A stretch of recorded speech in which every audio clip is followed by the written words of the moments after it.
अस्सलाम वालेकुम नाज़रीन, मैं हूं आपकी होस्ट डॉक्टर ज़ोया काजी और आप देख रहे हैं अल सौदिया तिब्बी फाउंडेशन।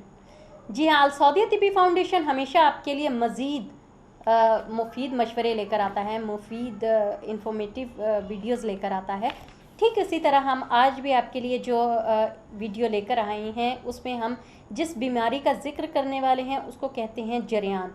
जी हाँ, जरियान के बारे में हमारी ये एक बुक है जिसे जिनसी अमराज और उनका इलाज कहा जाता है। ये बुक आपको बासानी उर्दू बाज़ार में मिल जाएगी। अगर किसी को इस वीडियो में कोई बात समझ में नहीं आती है तो आप उसकी ये बुक ख़रीद सकते हैं। इसमें तमाम आपकी डिज़ीज़ के बारे में लिखा गया है, आप इसको ईजीली ले सकते हैं। ये हकीम सैफुल्लाह सिखो साहब की लिखी हुई है। आप इसको उर्दू बाज़ार में जिनसी अमराज और इनके इलाज के नाम से दस्तयाब कर सकते हैं, मिल जाएगी आपको बहुत इजी। आज हम जिसके बारे में डिस्कस करने वाले हैं वो है मर्ज़ जरियान। जरियान एक ऐसी बीमारी है कि जो कसरत जमा या बेअतदालियों की वजह से, इतदालियों की वजह से मीन्स आप 24 घंटे सेक्सुअली थॉट में रहते हैं, आपके ख़यालात जो होते हैं वो हमेशा इसी तरफ रहते हैं कि कब सेक्स किया जाए, क्यों किया जाए, कैसे किया जाए, किसके साथ किया जाए। तो इस सेंस में भी आपको जरियान की बीमारी हो सकती है।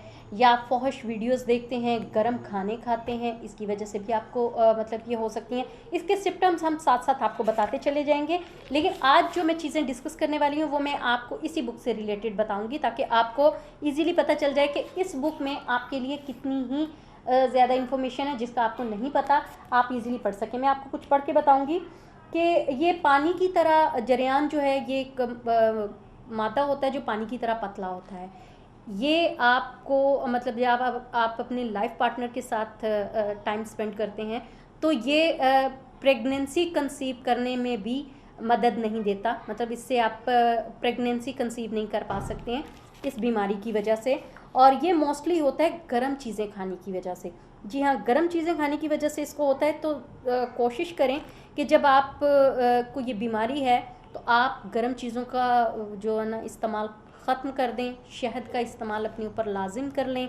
और चलते फिरते किसी भी वक्त ये बीमारी जो है ना चलते फिरते किसी भी वक्त आपको ये ड्रॉप्स की सूरत में पड़ना शुरू हो जाती है, जिसकी वजह से आप वज़ू नहीं कर सकते हैं, आप नमाज नहीं पढ़ सकते हैं। और इसके बहुत ही बैड सिम्टम्स होते हैं, बहुत गंदी सी स्मेल होती है जिसकी वजह से आपके पास कोई खड़े होने से भी मतलब गुरेज करेगा। इसकी 3 रतूबतें होती हैं जो पेशाब करने से या पखाना करने से पहले या बाद में निकलती हैं।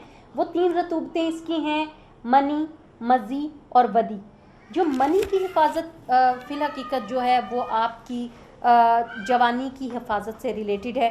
जब ये चीज़ पेशाब के रास्ते या पखाने के करने से कबल निकले तो उसको जरियान कहते हैं। दूसरा, जरियान के मरीज़ की जो मनी है वो पतली होती है। मज़ी सफ़ेद और लेसदार रतूबत होती है जिसकी जो कि शहवत के वक्त निकलती है, जो कि शहवत के वक्त ही निकलती है, उसको मज़ी कहते हैं। ठीक है।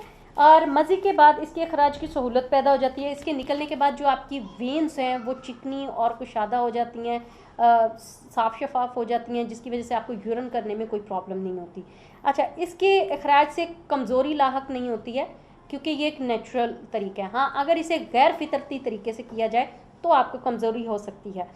वदी एक सफ़ेद और किसी हद तक लेसदार रतूबत होती है जो कि यूरिन से पहले निकलकर यूरिन की जो नालियाँ हैं उसको साफ़ करती है।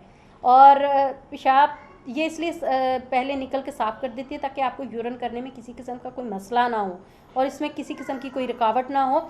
ये अंदर पैदा होने वाले जो ज़ख्म हैं वो उनको ख़त्म करती है। मतलब अगर ये पहले निकलती है वदी तो इससे आपकी यूरिन की नालियों में कोई इन्फेक्शन नहीं होता, कोई ज़ख्म नहीं होता।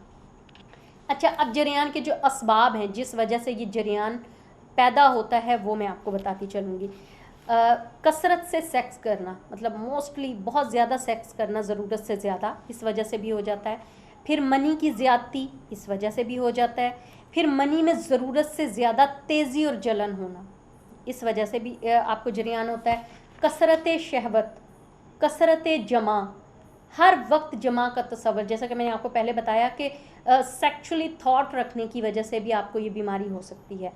कब्ज़ का रहना, जल्क रहना, अगलाम रहना, ये सारी वो बीमारियां हैं जो कि जिसे हम मेडिकल लैंग्वेज में कहेंगे कि आपको सोजिश, सोजाक एंड ऑल दैट वर्म्स, जिसकी वजह से हम कह सकते हैं स्वेलिंग कह सकते हैं, उसकी वजह से भी हो सकता है।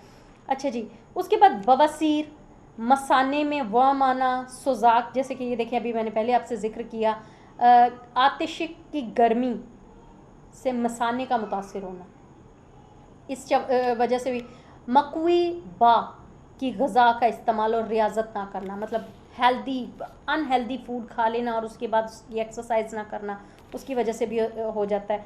तो इससे ज़रूरी है कि हम लोग जब सुबह के टाइम यूरिन करने के लिए जाते हैं या मतलब स्टूल पास करते हैं, पखाने से फारग होते हैं, तो किसी सहारे के साथ सर ज़मीन पर और पाँव टांगे जो है ना वो ऊपर उठाकर हथेलियों की मदद से एक दूसरे पर वज़न डाल सर के नीचे रखें, ताकि इसकी जो एक्सरसाइज है वो होती रहे।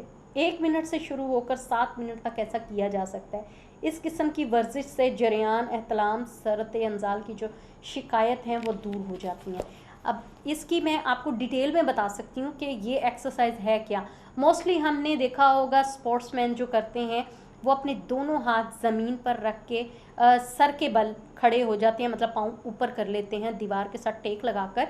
इस सूरत में आप इसको 1 मिनट से 7 मिनट तक लेके जा सकते हैं और इस 7 मिनटों में आपकी जो एक्सरसाइज होती है, स्टार्ट में तो आप 1-2 मिनट से ज़्यादा नहीं कर पाएंगे, जब आप इसको 7 मिनट तक लेके जाएंगे उससे ये आपकी बॉडी की एक्सरसाइज भी हो जाएगी और सेकेंडली आपकी जो एहतलाम की, जरियान की और सरत अंजाल की बीमारी है वो भी आहिस्ता आहिस्ता ख़त्म हो जाएगी। उम्मीद है आपको हमारी ये वीडियो पसंद आई होगी।